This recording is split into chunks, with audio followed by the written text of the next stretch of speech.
roof sheets. Found a big stack of them. Some of them look really good actually. Might end up even taking some of them off because they are really holy. And if we've got enough, we might end up swapping them, but we'll see. But yeah, it's going well. What's that?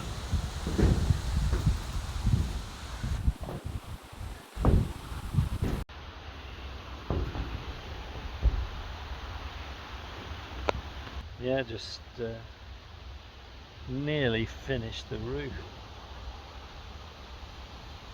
Just cutting a few bits. We had a real rough sheet left over. We cut a few little bits here, I don't know if you can see.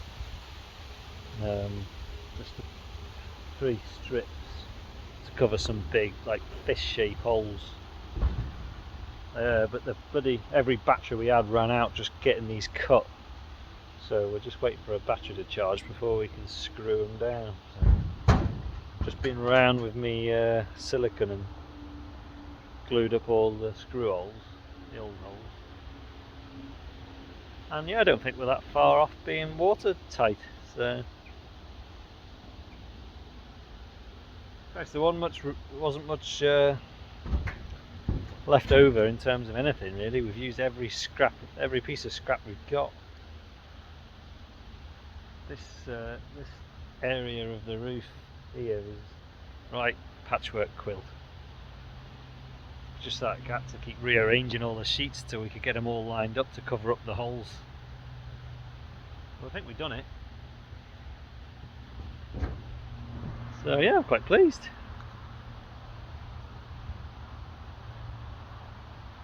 Just need to cut all these trees back now. Down there, they're all hanging on the roof and rubbing on it. Yeah, need to have a good go with the chainsaw.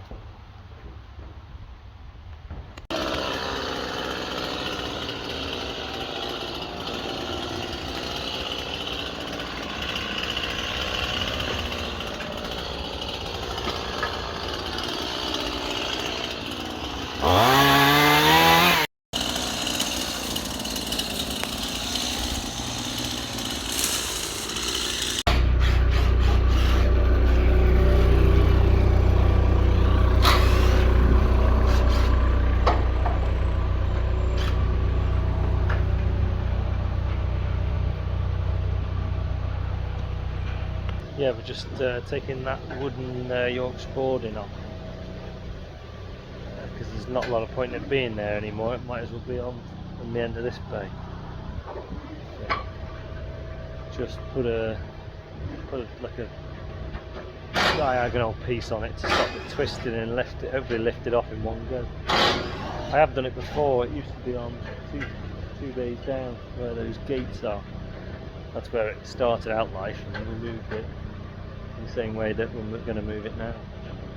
When we put these, in fact, I can't remember whether I moved it twice. I might have moved it twice before. It started off as a two bay pole barn, and then we added one on the far end, and then we added 2 on this end, so it had been moved then. And then we put this other bay on a year or so ago. Yeah, maybe 2 years ago. So this will be the 3rd time it's been moved. I think it probably should be the last. So, got a few screw holes in it now. We have measured it and it does look as though it will fit. So we'll see how it goes.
Morning. Yeah, it's the next day now. And, just realised I never actually got any photos of the shed. What we finished yesterday. Well, I say we finished. We finished the roof. It still needs some back cladding on it, really, but I've no idea when we're going to get round to that. But the main thing was to get the roof up, so we've got some cover to put straw in or machinery or whatever we need. So yeah, I'm really happy, but I'll go and film a bit that in a minute. I realised I've not done any updates on these pullets in the shed that we were washing out last week, are now coming into lay. It's got to be the quickest. I know I keep saying this over and over, but it's the quickest turnaround with chickens that we've ever had. I think it was from when we had the last egg of the old hens to when we've got the first couple of eggs from the pullets. I think it was 25 days, which is, yeah, I mean, I looked at the previous quickest flock, which was this shed here. I think it took us 6 weeks, and that was with no delays before. Not 6 weeks to get it clean, but 6 weeks from egg to egg, from old hen eggs to new pullet eggs. So yeah, to get it down to like 4 weeks, don't think you can really do it any quicker than that, because there has to be a certain amount of time where you've got to let the hens settle in and come into lay, and obviously a certain amount of time to wash your shed. So I don't know whether pushing it is ultimately the best thing in terms of the health, because if you give the shed a bit of a rest, well, like anything, if you give any shed or any field or calf pen or whatever a rest, it's obviously going to do some good, really. But we're just so short of eggs at the moment. The priority is just to get producing eggs as quick as we can. So don't know how long this shortage of eggs is going to go on for, but it's certainly, I don't think we're quite near the end of it yet. So yeah, so we've got started laying a few days ago, and yesterday I rolled off, I think it was nearly 3 full trays, which is just amazing, really. They're all smalls, obviously. You for the first couple of weeks, they all lay, the first couple of eggs they lay are smalls or very smalls, but that's fine, we can sell them. Because there's a shortage of eggs, you can sell anything. But when we first started, smalls, yeah, we just had to throw them away, really. You might, if you're lucky, get 20-30p a dozen for them. But yeah, now we can sell them full price. There's no trouble selling smalls. I actually really like smalls. I'd rather eat a small egg than a large egg. I just think they usually have a much better yolk colour. You have a much higher amount of yolk to white, and they stay fresh longer because they've got a thicker shell. There's the same amount of shell apparently on a small egg as there is on an extra large egg. It's just spread thinner. So small eggs definitely keep for longer. So yeah, I'd always go for a smaller egg if I had the choice. So yeah, that's me pullet update. I'm just thinking about maybe washing some crates off. I was talking to the people in the farm. We've got a farm shop that take a lot of the majority of the eggs that we pack for retail, and we're getting through quite a lot of cardboard boxes, and we were wondering whether it'd be worth getting some plastic crates and just reusing them. You know, just pick the crates back, drop the crates off, and use them again. So I was just looking at these. We've got all these black crates here that,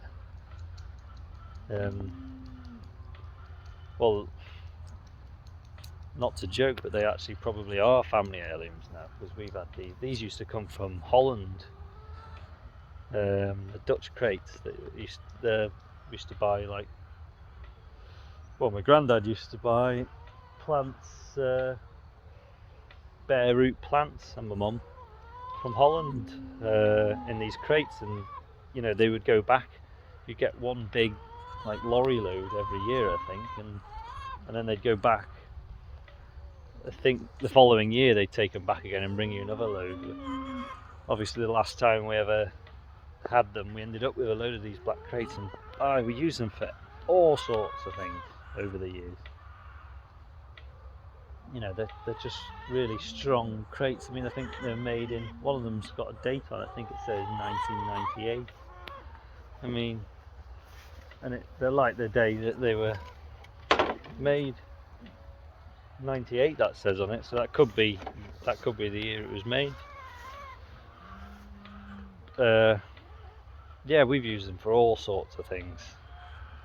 My granddad used to put tomatoes in them, I think, and take, you know, crate loads of tomatoes to the markets in Liverpool.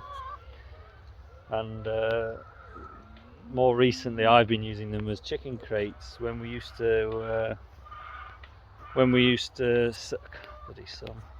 sell our hens in the markets. When at the end of each lay we had a job